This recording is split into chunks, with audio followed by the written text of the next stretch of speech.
Hello friends, तो class 6 का जो न्यू बुक है साइंस का क्यूरियोसिटी जिज्ञासा, उसका पहला चैप्टर ऑलरेडी हम लोग कंप्लीट कर चुके हैं।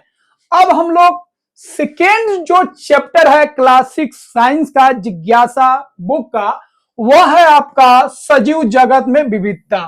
तो सजीव जगत में कैसे विविधता होता है, वही सब इस चैप्टर में हम लोगों को पढ़ना है। तो अब आपको एनसीईआरटी में भी मेरे द्वारा अब हिंदी में आपको पूरा एनसीईआरटी क्लास 6, 7, 8, 9, 10 तक मेरे द्वारा आप अच्छा से पढ़ सकते हैं और अपने कॉन्सेप्ट को बेस्ट कर सकते हैं। तो इंग्लिश मीडियम के लिए अलग हम चैनल बना दिए हैं और हिंदी मीडियम के लिए अलग बना दिए हैं, ताकि सबको अपने अपने मीडियम में आसान हो समझना। हिंदी वाले हिंदी में समझ लेंगे, इंग्लिश वाले इंग्लिश में समझ लेंगे। लेकिन हिंदी में जो हम नोट्स आपके लिए तैयार किए हैं, वहां पे बहुत सारा टर्म को हम लोग इंग्लिश में ऐड किए हैं, ताकि टर्म को इंग्लिश में जानना आपके लिए जरूरी है। हिंदी में भी जानिए और इंग्लिश वाला टर्म जो है वो आपको ध्यान रखना है, जैसे पदार्थ, सब्सटेंस। तो दोनों को मिला के अगर रखिएगा तो आगे आपको बहुत बहुत आसान हो जाएगा बहुत सारा चीज। लेकिन केवल हिंदी के सहारे बढ़िएगा तो आगे थोड़ा सा दिक्कत हो जाएगा। तो हिंदी में हम पढ़ाएंगे, हिंदी में आपको सारा चीज समझाएंगे, लेकिन हिंदी वाला जो टर्म होगा उसके साथ साथ आपको इंग्लिश वाला टर्म भी समझना होगा, ताकि आपका इंग्लिश में कोई ज्यादा दिक्कत नहीं। तो चलिए इस चैप्टर को समझते हैं। इस चैप्टर में पढ़ना क्या है और क्या क्या दिया गया है, ठीक है। तो देखिए, इस चैप्टर को दो पार्ट में हम लोग पढ़ेंगे। जो विविधता का हम लोग बात करेंगे, डाइवर्सिटी का बात करेंगे, वो हम लोग देखेंगे पेड़ पौधा में, पादप में देखेंगे, और एक देखेंगे हम लोग एनिमल में, जानवर में। तो पहले वाले पार्ट में हम लोग केवल जानेंगे विविधता किसके बारे में, पेड़ पौधा में किस तरह का विविधता होता है, क्यों होता है, वो सारे चीज को हम लोग जानेंगे। तो चलिए चैप्टर को शुरुआत करते हैं। और शुरुआत करने से पहले एनसीईआरटी सीरीज हिंदी में आपके लिए हम तैयार कर रहे हैं, इसलिए आपका भी राइट बनता है। वीडियो को जरूर लाइक कीजिए और चैनल को सब्सक्राइब कीजिए। उसके साथ साथ आपका जो भी फ्रेंड सर्कल है जो हिंदी में एनसीईआरटी को पढ़ना चाहते हैं, उनको जरूर शेयर कीजिए, ताकि उनके पास भी एक अच्छा कॉन्सेप्ट, हिंदी में भी उनको अच्छा कॉन्सेप्ट मिल सके साइंस का। तो देखिए, क्लास 6 का जो सेकेंड चैप्टर है भैया, उसमें 4 यहाँ पे आपको लोग मिलेंगे जो इस चैप्टर को शुरुआत करेंगे। एक है डॉक्टर रघु। तो डॉक्टर रघु जो है, इनका एक प्रयोगशाला है, ठीक है, जहां पे ये प्रकृति से संबंधित बहुत सारे चीजों को ये क्या करते हैं, अनुसंधान करते हैं, रिसर्च करते हैं। दूसरा है चाचा जी, जिनका नाम है मनीराम चाचा। तो ये गांव के ही हैं और ये विभिन्न तरह के पक्षियों का आवाज निकालते हैं, मतलब जंगल के बारे में इनको बहुत सारा जानकारी है। तीसरा है क्लास 6 के जो मैडम जी हैं, जिनका नाम है मैडम सुलेखा। ये साइंस के टीचर है, मतलब ये विज्ञान शिक्षिका है। जो जंगल जाएंगे तो बच्चे बहुत सारी चीजों को देखेंगे, तो उनके बारे में वो चीज समझाएंगे। तो ये 3 लोग जो है अपने अपने तरीके से विविधता क्या होता है, पेड़ पौधों में विविधता किस तरह का होगा, जानवरों में विविधता किस तरह का होगा, क्यों होगा, ये सारे पॉइंट्स को ये लोग मिलजुल कर समझाएंगे अपने अपने तरीका से। और लास्ट में वो लोग हैं जिनके लिए ये चैप्टर है, और जो लोग जंगल का भ्रमण करेंगे और विविधता को देखेंगे, वो कौन है, छात्र छात्राएं। तो जो भी स्कूल के बच्चे हैं वो लोग जंगल जाएंगे, ठीक है, पार्क जाएंगे, और वहां पर जो विभिन्न तरह का विविधता है उसको समझेंगे, और जो डाउट्स होगा उस डाउट्स को ये लोग क्या करेंगे, पूरा करेंगे, समझाएंगे। ऐसे तो हमको ही समझाना है, ठीक है। चलिए, तो सबसे पहले देखते हैं जैव विविधता जो होता है वो क्या होता है, और कैसे जैव विविधता में एक जो जीव होता है दूसरे जीव पर कैसे निर्भर करता है। तो देखिए, विविधता का मतलब क्या होता है, किसी क्षेत्र में पाए जाने वाले पौधों और जानवरों की विविधता ही उसकी जैव विविधता कहलाती है। तो जैव विविधता का मतलब हो गया, किसी जगह पे, किसी खास जगह पे अगर विभिन्न तरह के पेड़ पौधे और विभिन्न तरह के जानवर पाए जाते हैं, तो उस जगह को, उस क्षेत्र को हम लोग बोलते हैं, क्या बोलते हैं, जैव विविधता बोलते हैं। इंग्लिश में इसको बायोडाइवर्सिटी बोलते हैं। ये दोनों टर्म आपको ध्यान रखना, हिंदी में भी और इंग्लिश में भी, जैव विविधता, या इसी को इंग्लिश में बोलेंगे बायोडाइवर्सिटी। तो डाइवर्सिटी का मतलब होता है विभिन्नता, मतलब अलग अलग तरह का, उसी को हम लोग क्या बोलते हैं, विविधता बोलते हैं। तो जैव विविधता का सिंपल मतलब हो गया किसी खास जगह पर अगर अलग अलग विभिन्न तरह के जानवर हैं, विभिन्न तरह के पेड़ पौधे हैं, विभिन्न तरह के जीव हैं, तो उस सबको मिला के उस क्षेत्र को हम लोग क्या बोलेंगे, उस जगह को हम लोग बोलेंगे जैव विविधता बोलेंगे। तो जैव विविधता को समझने के लिए फर्स्ट में इसका डिफिनेशन समझना आपके लिए क्या है, जरूरी। यहां पे आप देख लीजिए, यह ऐसा जगह है जहां पे जलीय जीव भी हैं, स्थलीय जीव भी हैं, पेड़ पौधा भी है, तो ये क्या हो गया आपका जैव विविधता हो गया। इस क्षेत्र को क्या बोलेंगे, जैव विविधता।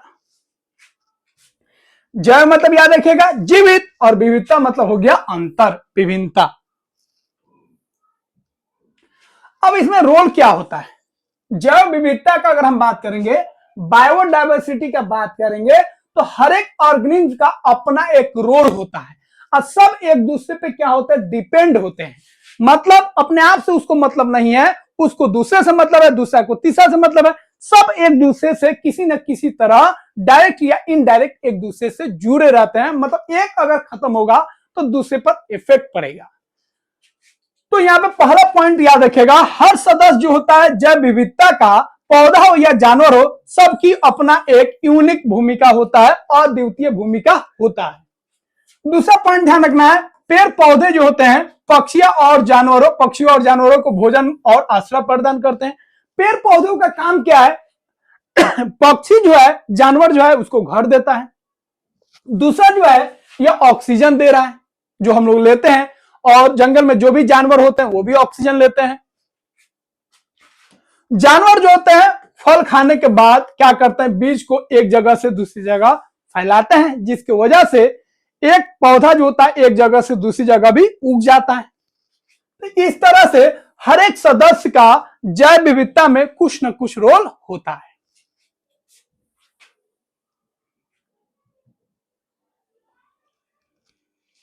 पौधे और जानवर एक दूसरे पर जीवित रहने के लिए निर्भर होते हैं।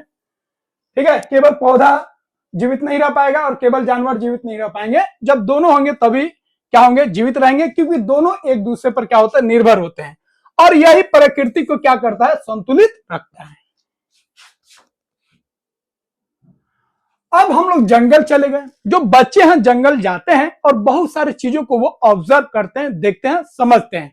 तो वहां पे पेड़ पौधों को भी देख रहे हैं, जानवरों को भी देख रहे हैं, और उनमें वो विभिन्नता देख रहे हैं जो किस तरह का अलग अलग चीज है। कोई पेड़ छोटा है, कोई पेड़ बड़ा है, किसी में फल है, किसी में फल नहीं है, किसी में फूल है, किसी में फूल नहीं है, किसी का तना मोटा है, किसी का तना छोटा है, किसी में पत्ता चौड़ा है, किसी में पत्ता पतला है। तो ये विभिन्न तरह के चीजों को देखता है और उसको समझता है और बहुत सारे क्वेश्चन वो पूछता है। तो देखिए, पौधों का अवलोकन करना है, ऑब्जर्वेशन करना है। तो बच्चे जो है प्लांट्स को ऑब्जर्व कर रहे हैं। तो पहले हम लोगों का जो अवलोकन होगा, ऑब्जर्वेशन होगा, किसका होगा, पौधों का। फिर हम लोग किसका अवलोकन करेंगे, जानवरों का अवलोकन करेंगे, और उसमें जो विविधता है उसको हम लोग देखेंगे। तो हम लोग प्लांट्स में अगर हम देखेंगे तो तना को हम लोग देख सकते हैं। तना किसी भी पेड़ पौधा का जो पौधा है उसका तना कोमल हो सकता है, किसी का कठोर हो सकता है, किसी का पतला हो सकता है, किसी का मोटा हो सकता है। पत्ती के आधार पर अगर हम विविधता देखेंगे तो किसी का पत्ता जो होता है उसके आकार के आधार पर देख सकते हैं, उसके व्यास के आधार पर देख सकते हैं। किसी का चौड़ा पत्ता है, किसी का लंबा पत्ता है, किसी में कम पत्ता है, किसी में ज्यादा पत्ता है। फूल के आधार पर भी हम लोग विविधता देख सकते हैं। अलग अलग पेड़ पौधों में अलग अलग फूलों का रंग होता है, अलग अलग आकार होता है, और उनमें अलग अलग क्या होता है, सुगंध होता है। तो इस तरीके से प्लांट्स में, पौधा में हम लोग अवलोकन कर सकते हैं। अब देखिए, पौधा देख लीजिए, समान घास हो गया, तुलसी हो गया, गुड़हल हो गया, नीम हो गया, ये सब बच्चे देखते हैं और इसमें क्या क्या अवलोकन करते हैं, क्या क्या ऑब्जर्वेशन करते हैं, उसको समझ लेते हैं। तना जो होगा समान घास का क्या होता है, कोमल और पतली होता है। पत्ता की बात करेंगे तो अलग अलग बिंदुओं से वैकल्पिक रूप में निकलता है, अलग अलग बिंदु से पत्ता निकलेगा। फूल का बात करेंगे तो इसमें हरा पत्ता होता है, फूल नहीं होता है। तुलसी की बात करेंगे तो इसका जो तना होता है पतला होता है और कठोर होता है, और इसमें पत्ते जो होते हैं विपरीत डायरेक्शन में निकलते हैं, किधर से तो किधर से। और इसका जो फूल होता है गुलाबी बैगनी होता है। गुड़हल का बात करेंगे तो इसका जो तना होता है कठोर होता है, और इसका जो पत्ता है चौड़ा है, अंडाकार आकार का है, और इसमें भी वैकल्पिक व्यवस्था एक इधर से एक इधर से। और इसका जो फूल है बहुत ही आकर्षक है, बड़ा है, और किस कलर का है? लाल या गुलाबी कलर का है।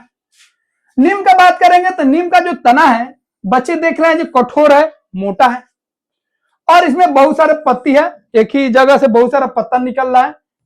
सतह उनका क्या है? चिकना सतह है। फूल का बात करेंगे तो उसमें छोटे हैं फूल है, सफेद कलर के फूल है, और उनमें भी क्या है? सुगंध है। तो इस तरह से बच्चे जो है अलग अलग पौधों को देखते हैं, उनका तना को देखते हैं, उनमें पत्तियां किस तरह है उसको देखते हैं, और उनमें फूल किस तरह इसको देखते हैं। मतलब वो विभिन्न तरह के पेड़ पौधों को देख रहे हैं, तना के आधार पे, पत्तियों के आधार पे और फूल के आधार पे। मतलब वो विविधता को क्या कर रहे हैं? समझने की कोशिश कर रहे हैं। तो जंगल में जाके हम लोग पेड़ पौधा जो भी था उसका अवलोकन हम लोग कर चुके हैं। अब उसका हम लोग वर्गीकरण करेंगे। तो पौधों का हम लोग वर्गीकरण करेंगे, जिसमें पहला आधार हम लोग बनाएंगे कि पौधा का ऊंचाई क्या है, उसका तना कैसे है। तो पौधा का ऊंचाई और तने के आधार पे पौधा को हम लोग 5 भाग में बांट देते हैं। ठीक है, तो पौधों का वर्गीकरण का पहला जो तरीका है, जो उसका तना कैसा है, कोमल है, कठोर है, पतला है, मोटा है, और दूसरा पौधा का ऊंचाई क्या है, उसके आधार पे पौधा जो होता है, प्लांट जो होता है, वो 5 भाग में पाया जाता है, 5 भाग में उसको बांट देते हैं। एक होता है जो सबसे बड़ा होता है, जिसको हम लोग बोलते हैं ट्री, जिसको हिंदी में हम लोग पेड़ बोलते हैं। उससे जो छोटा होता है, जिसको हम लोग क्या बोलते हैं? झाड़ी बोलते हैं, श्रब्स बोलते हैं। उससे भी एक छोटा होता है, पतला होता है, जिसको शाख बोलते हैं। तो ये तीनों को पहले समझ लेते हैं, फिर विसर्पी लता और आरोही लता क्या होता है उसको समझते हैं। देखिए, पेड़ जो होता है अधिक ऊंचाई का होता है, पहला चीज। दूसरा, इसमें जो शाखा होता है ऊंचाई पे आता है। तीसरा, ध्यान रखिएगा इसके तना के बारे में। तना जो होता है मोटा होता है, कठोर होता है, वो लकड़ी वाला होता है, और कलर याद रखिएगा भूरा होता है। जबकि शरब का बात करेंगे तो शरब का ऊंचाई जो होता है, झाड़ी का ऊंचाई जो होता है, छोटा होता है पेड़ की तुलना में। इसका जो तना होता है, पेड़ का जो तना होता है उतना मोटा नहीं होता है, उससे पतला होता है। तीसरा, यह कठोर तो होता है, लेकिन ध्यान रखिएगा यह जो होता है पेड़ का जो तना होता है उतना कठोर नहीं होता है। तो पेड़ की तुलना में ये, इसमें अगर ऊंचाई की बात करेंगे, तना का कठोरता का बात करेंगे, ठीक है, तो ये सब क्या होता है इसमें कम होता है। मोटाई की बात करेंगे तो ये क्या होता है? कम होता है। लेकिन एक चीज और आप यहां पे देख सकते हैं, पेड़ में जो शाखाएं आता है ऊंचाई पे आता है, लेकिन इसमें जो शाखा होता है वो नीचे से ही शाखा निकलना स्टार्ट होता है। किसमें? झाड़ी में। तीसरा बात करेंगे शाख। शाख का जो तना होता है याद रखिएगा हरा होता है, कोमल होता है, और इसका जो तना होता है पतला होता है। वही इन दोनों का बात करेंगे तो दो तरह का लता होता है, एक विसर्पी लता, एक आरोही लता। आरोही लता मतलब जो चढ़ जाए रस्सी के सहारे, बांस के सहारे, मतलब कोई सहारा अगर उस पौधा को दे देते हैं तो उसके सहारे वो ऊपर चढ़ जाता है, उसको हम लोग आरोही लता बोलते हैं। इंग्लिश में क्लिम्बर्स बोलते हैं। क्लिम्बर्स का मतलब होता है चढ़ने वाला। तो जो चढ़ने वाला पौधा है, जो चढ़ सकता है किसी सहारे के द्वारा, जैसे मनी प्लांट हो गया, आप गांव में देखेंगे बहुत सारा सब्जी होता है जो चढ़ जाता है आसानी से, तो बांस के सहारे, रस्सी के सहारे जो चढ़ जाता है उसको आरोही लता बोलेंगे। और जो चढ़ नहीं पाता है, उसका तना बहुत ही कमजोर होता है और नीचे ही वो लथेरता है, नीचे ही फैलता है, उसको हम लोग विसर्पी लता बोलते हैं, जिसको इंग्लिश में हम लोग क्रीपर्स बोलते हैं। अब एक एक करके हम लोग डिफिनेशन देख लेते हैं। तो वृक्ष क्या हो गया? यह ऐसा पौधा होता है जिसका ऊंचाई ज्यादा होता है, और इसका जो तना होता है मोटा होता है, कठोर होता है और भूरा होता है, और ये लकड़ी जैसा होता है। इनकी शाखाएं जो होते हैं तने के काफी ऊपर होते हैं, जैसे आम का पेड़ हो गया, लीची का पेड़ हो गया, नीम का हो गया, पीपल का हो गया, अमरूद का हो गया। ये सब जो पेड़ हम लोग देख रहे हैं, ये सब को हम लोग कौन सा पौधा में रखेंगे? पेड़ में रखेंगे। अगला हो गया झाड़ी।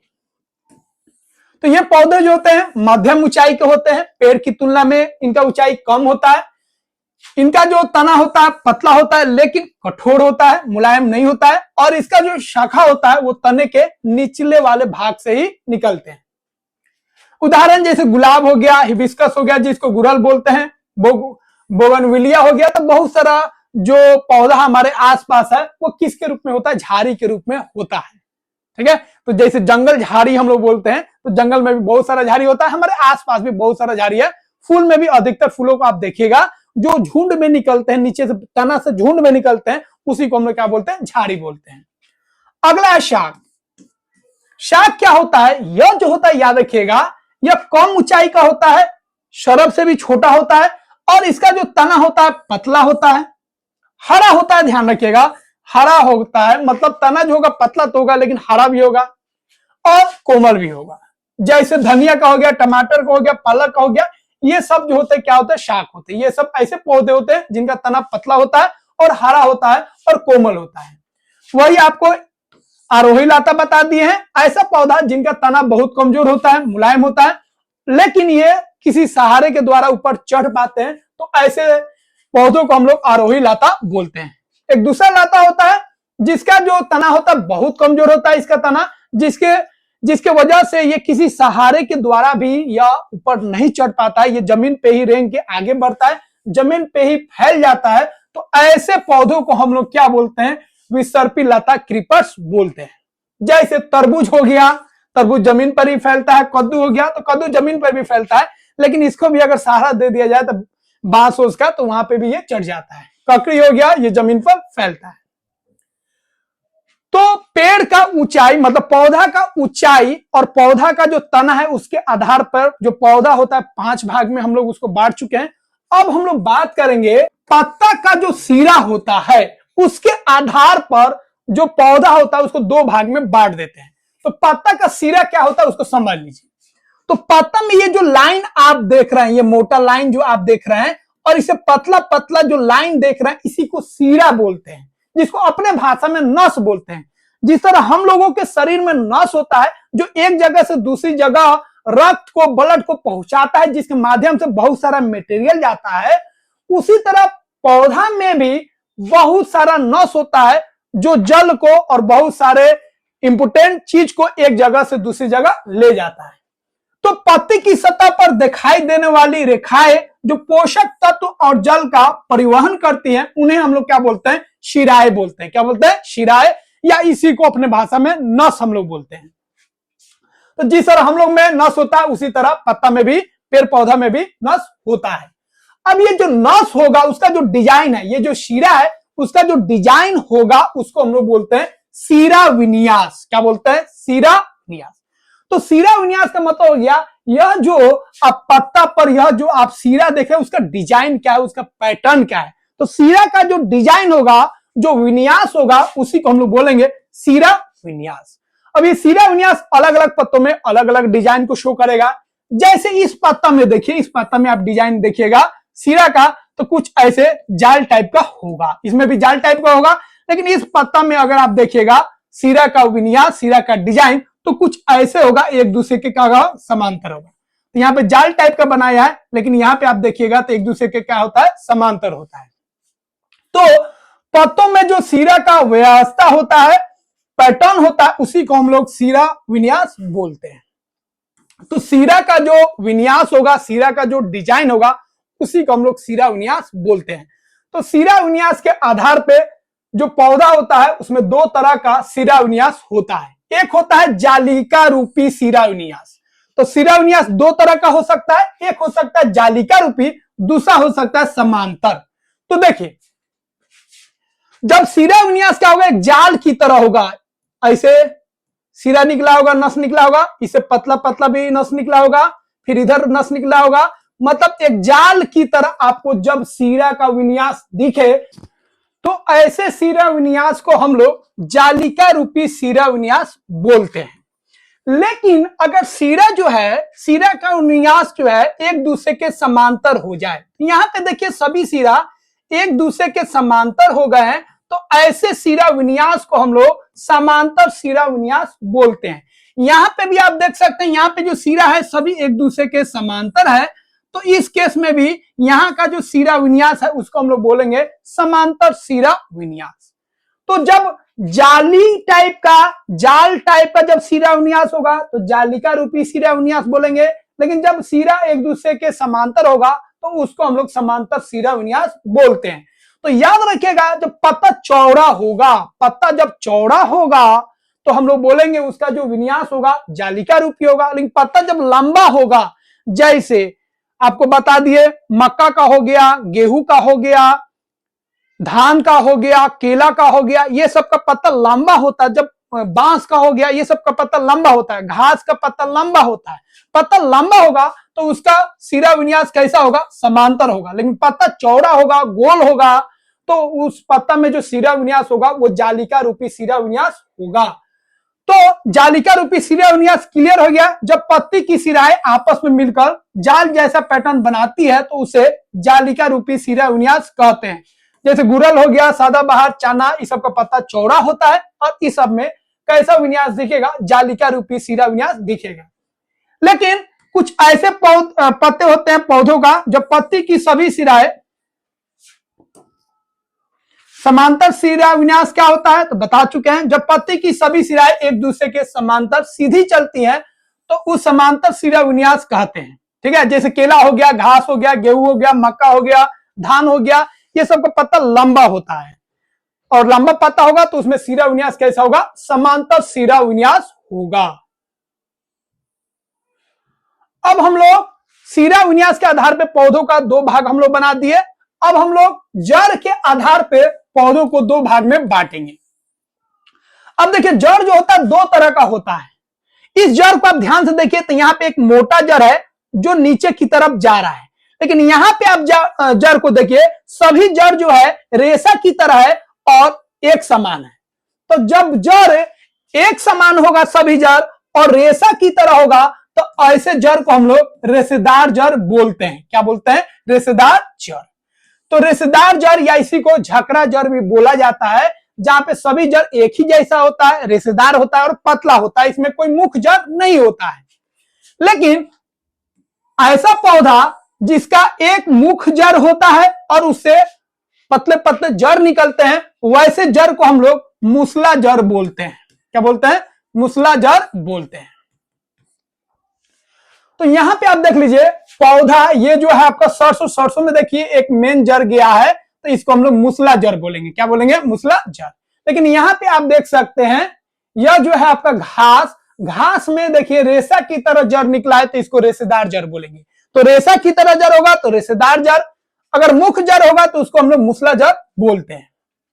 तो मुख्य जड़ मतलब मूसला जड़ क्या होता है? तो यह इस प्रकार में एक मुख्य मोटी जड़ होती है जिससे कई छोटी छोटी पार्श्व जड़ें मतलब साइड से जो जड़ निकलती है वो निकलती है। सरसों हो गया, गुड़हल हो गया, चना हो गया, या बड़ा बड़ा पेड़ पौधा ले लीजिए, आम हो गया, अमरूद हो गया, ठीक है, लीची हो गया, ये सब में जो जड़ होगा वो मूसला जड़ होता है। मूली हो गया, मूसला जड़ हो गया, मूली हो गया, गाजर हो गया, चुकंदर हो गया, ये सब में मूसला जड़ होता है। वही रेशेदार जड़ का बात करेंगे जिसको इंग्लिश में फाइब्रस रूट बोलते हैं और मूसला जड़ को इंग्लिश में टेप रूट बोलते हैं। तो इस प्रकार में मुख्य जड़ें नहीं होती हैं, इसमें एक जैसी कई पतली पतली जड़ें निकलती हैं जो आधार से निकलती है, जैसे घास में, गेहूं में और मक्का में, ये सब में जड़ देखिएगा तो ये रेशेदार जड़ आपको दिखेगा जिसमें कोई मुख्य जड़ नहीं होता है। तो ध्यान रखिएगा जब रेशा की तरह जड़ निकलेगा तो रेशेदार जड़ बोलेंगे, लेकिन जब मुख्य जड़ निकलेगा तो उसको हम लोग मूसला जड़ बोलते हैं। मूसला जड़ नीचे की तरफ जाता है, जमीन में काफी अंदर तक जाता है, ये ज्यादा मजबूत होता है। लेकिन जो रेशेदार जड़ होता है वो जमीन के ज्यादा नीचे नहीं होता है, ऊपर ही अपने पकड़ को बनाए रखता है और इसमें सभी जो जड़ें होते हैं एक समान होते हैं, रेशे की तरह होते हैं, इसीलिए इसको हम लोग रेशेदार जड़ या इसी को हम लोग झकरा जड़ भी बोलते हैं। चलिए आगे बढ़ते हैं। अब हम लोग बात करेंगे बीज के आधार पे। देखिए बीज के आधार पे भी पौधों का हम लोग वर्गीकरण कर सकते हैं। बहुत सारा बीज आप देखे होंगे जिसमें एक ही भाग होगा, बहुत सारा बीज आप ऐसे भी देखे होंगे जिसको अगर आप खोलिएगा ऊपर वाला छिलका को हटाएगा तो दो भाग आपको दिखेगा। जैसे चना का ऊपर वाला खोल हटाइए दो भाग दिखेगा, ठीक है, मूंग दाल को ऊपर वाला लेयर हटाइए दो भाग दिखेगा, राजमा को ऊपर वाला लेयर हटाइए तो दो भाग दिखेगा, आम का जो गुठली है उसको अंदर देखिए जो बीज होता है उसमें भी दो फाड़ होगा, दो भाग होगा। तो दो भाग जो आप देख रहे हैं या ये बीज के अंदर वाला जो होता है जिससे नया पौधा बनता है, तो बीज के अंदर वाला जो गुदेदार भाग होता है उसको हम लोग बीज पत्र बोलते हैं। क्या बोलते हैं? बीज पत्र बोलते हैं, बीज पत्र। तो बीज पत्र आपको ध्यान रखना है, ठीक है। तो जो बीज के अंदर जो गुदेदार भाग होता है उसी को हम लोग क्या बोलते हैं, बीज पत्र बोलते हैं। तो बीज में बीज पत्र जो है एक भी हो सकता है, दो भी हो सकता है। जैसे मकई का बात करेंगे, मक्का का जो बीज होता है, धान का जो बीज होता है, गेहूं का जो बीज होता है, उसमें एक ही भाग होगा, तो उसमें बीज पत्र कितना होगा, एक होगा। लेकिन वही चना का बात करेंगे, मूंग दाल का बात करेंगे, राजमा का बात करेंगे, तो ये सब में जो बीज पत्र होगा दो होगा। तो बीज पत्र के आधार पे हम तय कर सकते हैं जो पौधा जो है दो प्रकार का होता है। एक हो जाएगा आपका एक बीज पत्री बीज, और दूसरा हो गया आपका द्विबीज पत्री। तो द्विबीज पत्री मतलब जिसमें बीज पत्र दो हो, और एक बीज पत्री मतलब जिसमें बीज पत्र एक हो। तो जिसमें बीज पत्र गुदेदार भाग एक होगा तो उसको एक बीज पत्री बीज बोलेंगे, और जिसमें दो होगा जैसे चना हो गया उसको हम लोग द्विबीज पत्री बीज बोलेंगे। तो बीज पौधों का वह भाग होता है जिससे नया पौधा का उत्पन्न होता है, और बीज के अंदर जो गुदेदार भाग होता है उसको हम लोग बीज पत्र बोलते हैं। इंग्लिश में इसको कोटिलेडॉन्स बोलते हैं, ध्यान रखिएगा। और इसी से अंकुरित होके, ठीक है, पेड़ पौधा जो होता है बड़ा होता है, और उसका जो पोषण मिलता है वो इसी गुदेदार भाग से मिलता है, और वो पौधा में बदल जाता है। तो एक हो गया आपका एक बीज पत्री, एक हो गया द्विबीज पत्री। द्विबीज पत्री पौधे ऐसे पौधे होते हैं जिनमें दो बीज पत्र होते हैं, दो कोटिलेडॉन्स होते हैं। तो ये ध्यान रखिएगा। एक बीज पत्री पौधे ऐसे होते हैं जिनमें बीज के अंदर जो बीज पत्र होता है वो एक ही होता है। एक होगा तो एक बीज पत्री बोलेंगे, और दो होगा तो उसको हम लोग द्विबीज पत्री बोलेंगे। इंग्लिश में इसको डाइकोट प्लांट्स बोलते हैं, और इसको हम लोग मोनोकोट्स बोलते हैं। मोनो मतलब एक होता है, एक बीज पत्र होगा तो उसको इंग्लिश में मोनोकोट प्लांट्स बोलेंगे। अब आपको कुछ चीज और इसमें समझाते हैं, यहां पे समझ जाइए। अगर दो बीज वाला होगा तो याद रखिएगा, दो बीज वाला ध्यान रखिएगा, थोड़ा सा स्ट्रांग होगा, मजबूत होगा, तो इसका जो जड़ होगा वो मूसला जड़ होगा, मूसला जड़। और इसका जो पत्ता होगा, मूसला जड़ बता दिया आपको मेन जड़ है, तो इसका जो पत्ता होगा उसमें जो सिरा विन्यास होगा वो जालिका रूपी होगा, याद रखिएगा, जालिका रूपी, जालिका रूपी विन्यास। वही एक बीज पत्री वाला जो भी पौधा होगा उसका जो जड़ होगा वो रेशेदार जड़ होगा, और इसका जो सिरा विन्यास होगा वो कैसा होगा, वो समांतर होगा। क्या होगा, समांतर। तो ये पॉइंट ध्यान रखिएगा, बहुत बहुत इंपॉर्टेंट है। तो जितना भी द्विबीज पत्री पौधे होते हैं उनका जो जड़ होता है मूसला जड़ होता है, मेन जड़ होता है, और उसमें जो सिरा विन्यास होता है जालिका रूपी होता है अधिकतर। वही एक बीज पत्री जो भी पौधे होते हैं जिनमें एक ही बीज पत्र होता है उनका जो जड़ होता है, याद रखिएगा, रेशेदार जड़ होता है, और उनमें जो पत्ता का जो विन्यास होता है, सिरा विन्यास, वो समांतर होता है। इस चीज को याद रखिएगा। तो वही यहां पे लिखे हैं, द्विबीज पत्री पौधों का अगर हम विशेषता का बात करेंगे, इसमें क्या होगा, जालिका रूपी सिरा विन्यास होगा, और इसमें जड़ कैसा होगा, मूसला जड़ होगा। ऊपर एग्जाम्पल आपको बता दिए, चना हो गया, राजमा हो गया, गुड़हल हो गया। गुड़हल याद रखिएगा, ये द्विबीज पत्री होता है। एक बीज पत्री का बात करेंगे तो इसमें जो आपको बता दिए, इसमें जो इसका जो जड़ होगा रेशेदार होगा या झकड़ा जड़ होगा, और इसका जो सिरा विन्यास होगा वो क्या होगा, आपका समांतर होगा। ठीक है, तो समांतर विन्यास होगा, क्लियर है, और रेशेदार जड़ होगा किसका, जब पौधा में क्या होगा, एक बीज पत्री पौधा होगा तब। अब देखिए कुछ पौधों का नाम दिया गया है, और उसमें जो नस है उसका प्रकार क्या है, सिरा विन्यास का प्रकार क्या है, और उसका जड़ कैसा है वो बताना है। ठीक है, तो देखिए बहुत ही सिंपल है, आप देख लीजिए पौधा जो है उसका पत्ता पतला है कि चौड़ा है। पतला होगा तो समांतर विन्यास हो जाएगा और जड़ रेशेदार हो जाएगा। जब चौड़ा होगा तो उसका जो जड़ होगा मूसला जड़ हो जाएगा, और उसका बीज पत्र क्या होगा, दो होगा। ठीक है, तो लेमन ग्रास जो होता है, जो हम लोग ग्रास दूभी जिसको बोलते हैं, घास जिसको हम लोग बोलते हैं, तो उसका जो सिरा विन्यास होगा समांतर होगा, और समांतर होगा तो उसका जो जड़ होगा रेशेदार होगा। गेंदा का बात करेंगे तो इसका जालिका रूपी होता है, जालदार लिख दिया लेकिन जालिका रूपी उसको बोलते हैं। जालिका रूपी सिरा विन्यास होगा, जालिका रूपी अगर सिरा विन्यास है तो जड़ क्या होगा, मुख्य जड़ होगा, ये याद ही रखिएगा। सदाबहार है तो फिर हो गया आपका जालिका रूपी, तो मुख्य जड़ ही होगा। ठीक है, गेहूं हो गया, इसमें जो शिरान्यास होगा समांतर होगा तो रेशेदार होगा। चना हो गया तो इसका जो शिरान्यास होता है जालिका रूपी होता है, तो इसमें कौन जड़ होगा? मुख्य जड़ होगा। और जब भी मुख्य जड़ होगा तो उसका जो बीज पत्र है वो ध्यान रखिएगा, वो द्विव बीज पत्री हो जाएगा, और एक होगा मतलब रेशेदार होगा तो उसमें क्या होगा? एक बीज पत्री बीज हो जाएगा। तो देखिए, एक ही जगह अगर कोई पेड़ पौधा है तो उसमें विभिन्नता है, लेकिन एक ही पौधा अलग अलग जगह पे है तो उसमें विविधता होता है। जैसे आम में ही अगर हम बात करेंगे आम का, तो क्या आम का एक ही प्रकार होता है? मालदह आम भी है, दलमा आम भी है, बहुत तरह का आम है। लेकिन वही जब एक पौधा को किसी गर्म इलाके में लगाते हैं और उसी पौधा को अगर ठंड वाले इलाके में लगाते हैं और दोनों जगह वो सरवाइव कर लेता है, दोनों जगह वो आगे बढ़ जाता है, तो दोनों में क्या होगा? अंतर हो जाता है। तो अलग अलग जगह के आधार में भी पौधों में बहुत तरह का विविधता होता है। जैसे रेगिस्तान वाला इलाका क्या होता है? यहाँ पे गर्मी होता है, पानी का कमी होता है, तो ऐसे पौधे वहां पे उगेंगे जिनको कम पानी की आवश्यकता हो। ठीक है, और ऐसे पौधे वहां पे उगते हैं जो पानी को अपने अंदर रख सकते हैं। जैसे कैक्टस हो गया, ये अपने अंदर पानी को रख सकता है और इसमें पत्ता नहीं होता है, क्योंकि पत्ता अगर होगा तो पानी अधिक से अधिक निकल जाएगा, ये सरवाइव नहीं कर पाएगा। तो कैक्टस वहां पे इसलिए सरवाइव कर पाता है क्योंकि उसके अंदर पत्ता नहीं होता है, पत्ता की वजह से पानी जो है वाष्प के रूप में बाहर नहीं निकलता है। दूसरा फायदा हो गया, यह पानी को अपने अंदर रख लेता है और उतना अधिक गर्मी करने पर भी इसमें कोई फर्क नहीं पड़ता है। इसका तना मोटा होता है और कटेदार होता है, इसमें पत्ती जो होता है कांटा के रूप में बदल जाता है, रूपांतरित हो जाता है। पहाड़ी इलाके में जाएगा तो वहां पे ठंडा होता है, तो वहां पे जो पेड़ पौधा होता है शंकु के आकार का होता है, इस टाइप का होता है, ताकि बर्फ जो है उस पर जमे नहीं और वो नीचे गिर जाए और उसको ठंड नहीं लगे और पौधा वहां पे जीवित रहे। सुई जैसा पतिया होता है जिससे बर्फ उस पर टिके नहीं, जैसे उसका उदाहरण हो गया देवदार।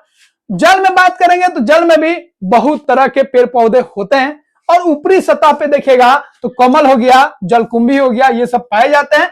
इनका जो तना होता है खोखला होता है, भारी नहीं होता, ताकि पानी के बहाव के साथ ये टूटे नहीं। पानी अगर बह रहा है तो हल्का सा ये मुड़ सके, इसके लिए इनका खोखला तना होता है। और पत्ती जो होता है चौड़ा होता है, ताकि ये पानी के साथ अच्छा से चिपक सके और मतलब उखड़ नहीं सके, एक जगह से दूसरी जगह तेजी से उखड़ के जाए नहीं, तो पानी के साथ बने रहे। इसीलिए इनका जो पत्ता होता है चौड़ा होता है, जितना चौड़ा होगा पानी के सतह के साथ उतना चिपका रहेगा। तो इस तरह के विविधता पाए जाते हैं बहुत सारे पेड़ पौधों में। एक ही पेड़, एक ही पौधा अगर एक जगह है और वही पौधा दूसरी जगह है तो उनमें भी विविधता होता है, वो सेम नहीं हो सकते हैं, क्योंकि जो जहां पे होगा उसी तरह का उनको अनुकूलन मिलेगा और उसी तरह वो अनुकूलित हो जाता है। तो फर्स्ट पार्ट में हम लोग पौधा से रिलेटेड जितना भी विविधता था वो सारे चीज को हम लोग देख चुके हैं। अगले वाले वीडियो में हम लोग देखेंगे किसके बारे में, जानवर में विविधता किस तरह का होता है उसको हम लोग देखेंगे। फ्रेंड्स, आई होप आपको यह वीडियो अच्छा लगा होगा। जरूर वीडियो को लाइक कीजिए और चैनल को सब्सक्राइब कीजिए, क्योंकि हिंदी में हम आपके लिए लाए हैं पूरा एनसीईआरटी कॉन्सेप्ट, जिससे आपका एनसीईआरटी कॉन्सेप्ट जो होगा साइंस का बेस्ट बनेगा और आप बेस्ट कीजिएगा। मिलते हैं फ्रेंड्स अगले वीडियो में। जय हिंद।